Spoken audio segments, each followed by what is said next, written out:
এই সময় তো সকলের বাড়িতেই বাঁধাকপি আর ফুলকপি থাকে।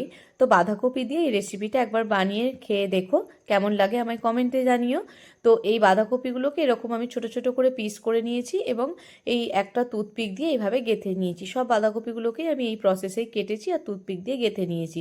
তো এগুলোকে এবার ভাপিয়ে নেব। তার জন্য জলের মধ্যে লবণ, হলুদ গুঁড়ো আর অল্প একটু শুকনো লঙ্কার গুঁড়ো দিয়ে এই সব বাঁধাকপিগুলোকে আমি দিয়ে দিচ্ছি। বাঁধাকপিগুলোকে আমি 2 মিনিট মতো ভাপিয়ে নেব। 2 মিনিট পরে এগুলোকে আমি সব জল ছেঁকে তুলে একটা থালার মধ্যে রেখে দিয়েছি। আর কয়েকটা পেঁয়াজকে আমি এরকম কিউব করে কেটে নিয়েছিলাম। এরকম পেঁয়াজের 2টো করে কিউব আমি সামনে আর পিছনের দিকে দিয়ে দিচ্ছি। এইভাবে বাঁধাকপিগুলোকে ভেতরে রেখে 2 দিকে পেঁয়াজগুলোকে দিয়ে দিয়েছি। এবার আমি একটা ব্যাটার রেডি করব। তার জন্য নিয়েছি এখানে আমি 2 চামচ কর্নফ্লাওয়ার, 2 চামচ বেসন, লবণ, শুকনো লঙ্কার গুঁড়ো, আর এখানে দিচ্ছি ধনের গুঁড়ো, আর দিচ্ছি কিছুটা আদা রসুনের পেস্ট। এবার সমস্ত উপকরণগুলোকে শুকনো অবস্থায় একটু মিশিয়ে নেওয়ার পর অল্প অল্প করে জল দিয়ে ব্যাটারটা রেডি করব।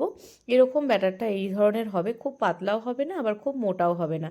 তেলটাও বেশ ভালো করে গরম করে নিয়েছি। এবার সব বাঁধাকপিগুলোকে এইভাবে চুবিয়ে আমি একটা একটা করে তেলের মধ্যে ছেড়ে দেবো। সব বাঁধাকপিগুলোকে ছেড়ে দিচ্ছি।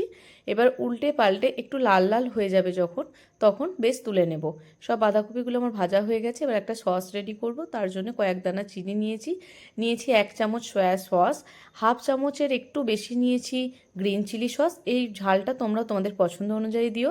এখানে 2 চামচ মতো টমেটো কেচাপ নিয়েছি আর 1 চামচ ভিনিগার। এবার এটা বেশ ভালো করে শুকনো অবস্থাতে মিশিয়ে নিচ্ছি এইভাবে। আর কিছুটা কর্নফ্লাওয়ারও আমি হাফ চামচের মতো দিয়ে আবারও এটা একটু মিশিয়ে নেব। অন্যদিকে রিফাইন্ড অয়েলের মধ্যেই আমি দিয়ে দিচ্ছি রসুন কুচি, কাঁচা লঙ্কা কুচি। এবার এই সসটাকে আমি দিয়ে দিচ্ছি যেটা বানিয়ে রেখেছিলাম। বাটিটা ধুয়েও সামান্য জলও আমি এই সসের মধ্যেই কড়াইয়ের মধ্যে দিয়ে দিচ্ছি। এবার বেশ এরকম টকবক করে ফুটবে, তখন আমি ওই পকোড়াগুলোকে সব দিয়ে দেবো। পকোড়াগুলোর সাথে বেশ ভালো করে সসটাকে মিশিয়ে আমি এটা নামিয়ে নেব এবং পরিবেশন করে দেবো। এইটা ইভিনিং স্ন্যাক্স হিসাবেও কিন্তু খুবই ভালো লাগে।